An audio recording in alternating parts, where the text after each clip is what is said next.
السلام علیکم۔ آج میں آپ کے لیے ایک اور بہترین ویڈیو کے ساتھ حاضر ہوا ہوں۔ کیا شیعوں کے مجلس میں جانا جائز ہے یا ناجائز ہے؟ آج ہم جانیں گے محمد علی مرزا کے بیان میں۔ جی علی بھائی، اگلا سوال ہے کہ کیا شیعہ بھائیوں کی مجلس میں جانا جائز ہے؟ پلیز رہنمائی فرما دیں۔ رہنمائی یہ کروں گا کہ مجھے بتائیں کہ اگر یہاں پہ کوئی شیعہ سوال لکھے کہ کیا سنی بھائیوں کے جلسوں میں جانا جائز ہے، تو یہ سارے جتنے سنی پروگرام دیکھ رہے ہیں وہ کہیں گے ہاں جی آئیں، آپ ہمارے بھائی ہیں، ہماری بھی بات آ کے سن رہے ہیں۔ ہم کیا کہتے ہیں کہ آپ بھی جائیں، ان کی بات سنیں کہ وہ کیا کہتے ہیں، علمی طریقے سے ان کا موقف تو سنیں ان کی زبانی۔ اور اگر آپ یہ قدغن لگائیں گے تو آپ کی اولادیں تو باز نہیں آئیں گی، وہ یوٹیوب کے اوپر دیکھ لیں گی ان کا موقف۔ ہمارے ماں باپ تو ہمیں کبھی نہیں جانے دیتے تھے، لیکن آج ہم نہ بھی جائیں، ہم یوٹیوب پہ بیٹھ کے سب کچھ دیکھ سکتے۔ کل دیکھیں ہم نے جو شب عاشور کے اوپر پروگرام کیا ہے، وہ آلموسٹ اس سٹریم کے دوران 30,000 لوگ دیکھ چکے تھے 2 گھنٹے کے اندر۔ مجھے بتائیں کہ پاکستان کی کس مسجد میں شب عاشور میں 30,000 کا مجمع ہوگا؟ نہ کسی سنی کی مسجد میں، سنیوں تک کرنا ہی نہیں، شیعہ کی مسجد میں بھی نہیں۔ آج انشاءاللہ اس سے بھی زیادہ لوگ ہیں انشاءاللہ تعالی۔ تو کہاں پہ شام گریمہ کا اتنا بڑا فنکشن ہو رہا ہوگا؟ لوگ اب بات سنتے ہیں اور ہم نے کرنا ہے، اور اس کو کوئی بدعت کا مسئلہ نہ بنایا کریں۔ اس پہ اجماع ہو چکا ہے کہ ربیع الاول کے مہینے میں رسول اللہ کی ذات ڈسکس ہوگی اور محرم میں اہل البیت ڈسکس ہوگی، اور اجماع حجت ہے۔ حاکم میں حدیث ہے اور المعجم الکبیر طبرانی میں بھی کہ میری امت کبھی بھی گمراہی پر جمع نہیں ہوگی، جماعت پہ اللہ کا ہاتھ۔ البتہ جو خرافات ہیں ہم اس کو کنڈیم کرتے ہیں، لیکن ایسی مجالس جس میں قرآن و سنت کے دلائل کی روشنی میں پروگرام کیے جائیں تو وہ اس کے اوپر تو اجماع ہو چکا ہے۔ رمضان ٹرانسمیشنز کیا صحابہ کرتے تھے؟ آج سارے فرقوں کے مولوی بیٹھے ہوتے ہیں رمضان ٹرانسمیشن میں۔ کیوں بیٹھے ہوتے ہیں؟ کیا نبی علیہ السلام جو ہے وہ سحری اور افطاری کی ٹرانسمیشنز کروایا کرتے تھے مسجد نبوی میں؟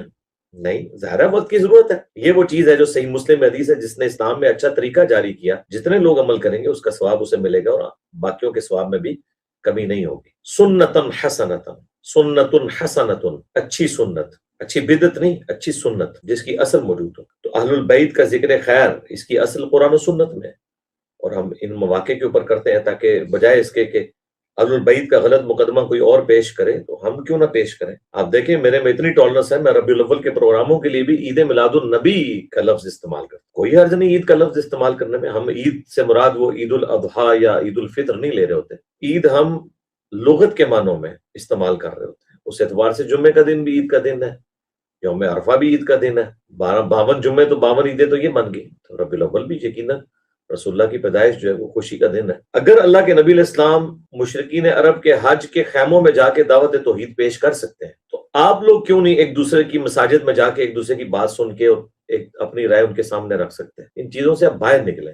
یہ اب سب کی سب جو گریں ہیں یہ کھل چکی ہیں، ورنہ یوٹیوب، فیس بک، واٹس ایپ پہ تو آپ نہیں اوائڈ کر سکتے۔ ضرور جائیں، آپ بھی جائیں، انہیں بھی بلائیں، اپنا موقف ان کے سامنے رکھیں علمی دلائل کے ساتھ۔ لیکن آپ کو انٹر اس وقت ہی ہونے دیں گے وہ جب آپ، ظاہر ہے کہ وہ اپنے اس پروٹوکول کے ساتھ، کیونکہ ورنہ تو وہاں پہ وہ آپ کو پتہ ہے پرسیکیوشن ہی اتنی ہوئی ہے شیعہ کی کہ وہ تلاشی والا سلسلہ ان کا بہت زیادہ ہوتا ہے۔ لیکن اگر ان کو یقین آ گیا کہ آپ انجینئر صاحب کے اسٹوڈنٹ ہیں تو انشاءاللہ آپ کی تلاشی نہیں لیں گے۔ یہ ہمارے امداد بھائی آتے ہیں سرگودا سے، ماشاءاللہ 6 فٹ قد ہے ان کا، اتنی بڑی گھنی داڑھی اور پگڑی، وہ دیکھ کے وہ طالبان والا ان کا پورا گیٹ اپ لگتا ہے۔ وہ خود مجھے بتانے لگے کہ وہ شیعہ کا ایک بڑے لیول کا جنازہ تھا کسی ڈومیننٹ پرسنالٹی کا، وہ کہتے ہیں میں جنازہ پڑھنے گیا، وہاں پہ پوری تلاشی لے کے وہ اندر جنازہ گاہ میں جانے دے رہے تھے۔ کہتے ہیں جب میں وہاں پہنچا تو انہوں نے کہا ان کی تلاشی بھی نہیں لینی، یہ سمجھے انجینئر صاحب ہی ہیں، یعنی صرف اس وجہ سے کہ وہ میرے اسٹوڈنٹ ہیں انہوں نے ان کی تلاشی بھی نہیں لی۔